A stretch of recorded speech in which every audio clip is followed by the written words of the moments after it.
Joining me now to discuss is the founder of FemX, Annabella Rockwell. Also with us, social media personality and author of Gender Madness, Oli London. Thank you both for joining me this evening. Oli, I'll start off with you first. 1 million moms believes the annual parade will be an indoctrination unless they are forewarned about it. This year's holiday parade will potentially expose tens of millions of viewers at home to this kind of transgender agenda.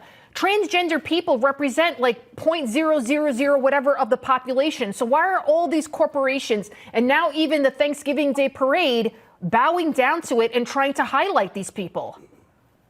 Yeah, the Thanksgiving parade has been an American tradition for many, many years, with Macy's leading this parade. And what we've seen in 2018, they featured the first lesbian kiss, which was televised to tens of millions of Americans and children. 2021 saw transgender singer Kim Petras, who famously performed a shocking satanic performance and sexualized performance at the Grammys with Sam Smith.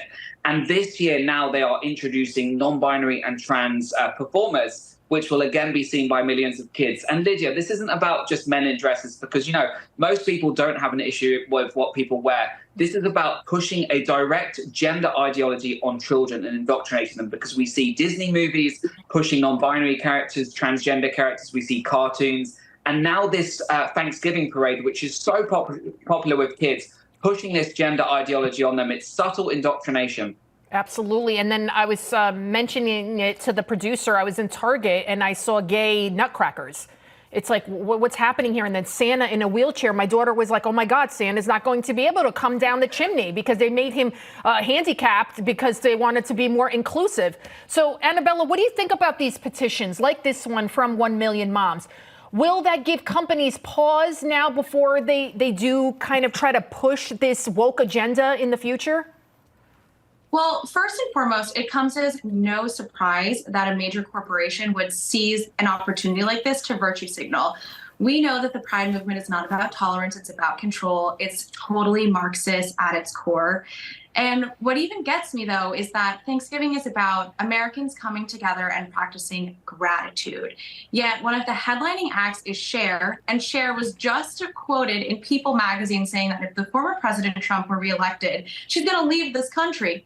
I don't know what's more anti-American than that. And I think that together we need to also tell Hollywood, like, we're tired of hearing you weigh in. And I think as far as the corporations, I mean, we have seen it work. We saw it with Target boycotts. We saw it with Anheuser-Busch. I think that, you know, Americans like to put their money where their mouth is, and it is effective. That being said, I know that moms, they got around 33,000 signatures, but 27 million people watched the Macy's Day Parade last year. So they definitely are facing an uphill battle. But it's a valiant effort, and it's truly worth it because we have seen it be successful in the stock market, again, with Anheuser-Busch and Target. It's a family event, specifically children. I remember watching it on TV every year. I've been at the parade myself as a reporter covering it. Just why can't they just leave those family events alone with this woke nonsense?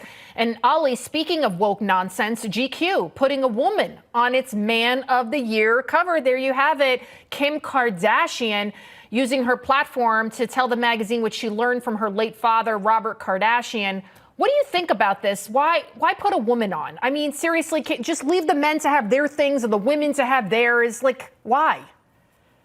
Well, you know, it's just a push for sales, because we see, again, like Macy, it's simple virtue signaling. They don't actually care about the messaging. They don't actually care about helping specific communities. They simply care about profits and virtue signaling. So this is a way for GQ to regain some kind of relevancy in the magazine industry and push this. And, you know, Kim Kardashian posted this on Instagram saying she's the Man of the Year. She was dressed in masculine suits, and great, she can dress that way, but it doesn't mean she should be named Man of the Year. It's just blatant virtue signaling. And it's just silly because we've seen, you know, a magazine named Dylan Mulvaney the Woman of the Year. We saw transgender singer Kim Petras as a Sports Illustrated swimsuit model. And it's simply, you know, it's driving customers away, Lydia, because it's just, you know, we know what a man is, we know what a woman is. Why on earth would you say that that's the total opposite? You know, it's just confusing customers. It's putting people off. And we saw what happened to Bud Light and Anheuser-Busch. And, you know, this could easily happen to all these other woke companies. And Annabella, 30 seconds to you. What do you think about that?